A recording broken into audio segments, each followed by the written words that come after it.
اب آج جو ہے نا معاشرے میں عام طور سے اگر سروے کیا جائے تو بہت بڑی تعداد ایسی بچیوں کی ملے گی جو اپنے خاوند سے طلاق لینا چاہتی ہیں۔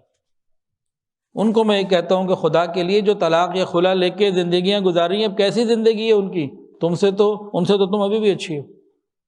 بعد کی زندگی کون سی آسان ہے؟ اسی طرح خاوندوں سے پوچھ لیں، شوہروں سے، وہ بھی کہیں گے جی چھوڑ دینے میں تو روز چھوڑتا ہوں، کس کو چھوڑ دوں، جان چھوٹے میری۔ بعد میں کیا ہوگا؟ وہ زندگی زیادہ مشکل ہے۔ جو طلاق غصے میں دے دیتے ہیں بعد میں آتے ہیں آئے دن، آپ کسی دارالفتہ میں چلے جائیں پورے پاکستان کے، تو آپ کو روزانہ ایسے کیسز ملیں گے ہر جگہ۔ میرے پاس بھی آتے ہیں، حالانکہ میں مفتی نہیں ہوں، کہ حضرت تو 3 کہیں تھی نا، وہ فلانے بزرگ کہتے ہیں کہ 3 ایک دفعہ میں 2 3 نہیں ہوتی، 1 ہوتی ہے۔ اب کوئی طریقہ بتائیں، اسلام اتنا ظالم ہے، بچوں کا کیا ہوگا؟ اب اسلام ظلم لگنے لگتا ہے، برا لگنے لگتا ہے۔ غصے میں کر تو دیتے ہیں، اور ہر دوسرا چوتھا خاوند یہ سوچ رہا ہے کہ بس اس سے میری کسی طرح جان چھوٹ جائے۔ بھائی جان چھوڑا لے، چلو 1 منٹ کے لیے، پھر کیا کرو گے؟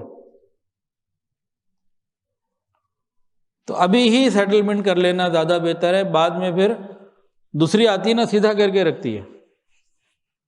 ہمارے پاس تو دن رات یہ معاملات آتے ہیں، تو ہم دن رات چیزوں کو دیکھ رہے ہیں، تو جو معاشرے کی چیزیں ہیں اس کے حساب سے ہم فیصلہ کر رہے ہوتے ہیں۔ بعض مرتبہ مجھے اندازہ ہوتا ہے کہ 2 میاں بیوی ہیں جو میں ان کو سمجھا رہا ہوں نا، اس میں سے ایک حق پر ہے اور ایک ناحق پر ہے، لیکن بعض دفعہ اسی کو دبا دیتے ہیں جو حق پر ہے۔ کئی دفعہ ایسا بھی کرنا پڑتا ہے کیونکہ ہم دقیقاً اسی سوچ والے ہیں، پرانے سوچ کے، یار جوڑ ہو جائے کسی طرح، محبت چلو ابھی نبھاؤ، یہ ڈیڈ لاک ٹوٹے، مہینے 2 مہینے بعد خود ہی ٹھیک ہو جائیں گے، نہیں تو پھر ایک دفعہ زندگی اسموتھ تو ہو پھر فیصلہ کر لیں گے۔ اس پوزیشن کے اوپر ہوتا کہ ڈیڈ لاک ختم کیا جائے۔ اور کبھی کبھی کوئی خوش نصیب ایسے بھی ہوتے ہیں، نہیں وہ تو سارے خوش نصیب ہوتے ہیں، ہماری خوش قسمتی کبھی کبھی ایسے بھی مل جاتے ہیں جو بات مان لیتے ہیں۔ جو معاشرے کے اندر اس وقت معاملات چل رہے ہیں نا، بہت تکلیف دہ ہیں۔ کتنی بچیاں ایسی ہیں جو یہ چاہتی ہیں کہ ہمیں بھی خاوند سے طلاق ملے، کس مصیبت میں عذاب میں زندگی گزار رہے ہیں۔ خدا کی بندی کا بھی سروے تو کرو کہ جو یہ ہمارے معاشرے کا ایک اور بہت برا پہلو ہے، بہت بھیانک اور بے حیائی والا، بے شرمی والا پہلو ہے کہ کسی کا خاوند نہ ہو، انتقال ہو جائے یا طلاق دے دے، یہ اکیلی عورت ہے، اس کو پاکیزہ رشتے اپنانے کے لیے نہیں ملتے، قریبی رشتہ دار بھی گناہ کی دعوت دیتے ہیں۔ اس کو کوئی ضرورت ہو، اپنی ضرورت بیان کر دے کہ مجھے یہ ضرورت ہے، تو اس کے بدلے بھی وہ حرام کاموں کا تقاضا کرتے ہیں۔ ابھی خاوند جیسا کیسا ہے، عزت تو محفوظ ہے۔ بہت سارے معاملات ہیں، تو جہاں تک ممکن ہو سیٹلمنٹ، اور مغرب تو چاہتا ہی یہی ہے کہ ہمارے گھر کا سسٹم خراب ہو۔ الحمدللہ میں ٹی وی ڈرامے نہیں دیکھتا، لیکن جو چیزیں رپورٹیں ملتی ہیں اس کے اندر محرم رشتوں کے اندر بے حیائی اور بے وفائی میاں بیوی میں، اور اتنا سب کچھ دکھاتے ہیں، اتنے طریقے بتاتے ہیں کہ کسی طرح خاندانی جو نظام ہمارا ہے تباہ ہو جائے۔ مغرب کا تو تباہ ہو چکا ہے، وہاں تو شادیاں کرنا ختم کر دی، اور وہاں تو باپ کا نام پوچھنا جرم قرار دے دیا گیا بعض جگہوں پہ۔ وہ چاہتے ہیں ہمارے یہاں بھی یہی ہو۔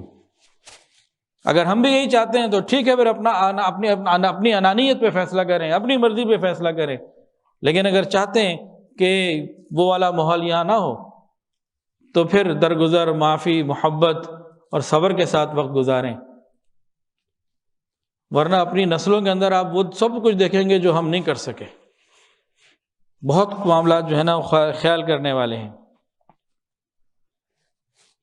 پہلے ایسے لوگ گزرے ہیں، ایک بزرگ تھے، ان کی بیوی سے کوئی انبن ہو گئی، ایک رشتہ دار کو پتہ لگا، ہوا ہے جی خیریت ہے، مجھے کہیں سے پتہ لگا کچھ مسئلہ چل رہا ہے۔ کہ بھئی میری بیوی ہے، میں آپ سے کیوں ذکر کروں، میں اس کی غیبت کیوں کروں، آپ کا کیا لینا دینا؟ وہ چپ ہو کے چلا گیا۔ چند مہینے بعد اسے پتہ لگا کہ انہوں نے اس کو طلاق دے دیا۔ اب آ گیا وہ کہ جی وہ آپ نے اس کو طلاق دے دی، خیر تھی، کیا وجہ تھی؟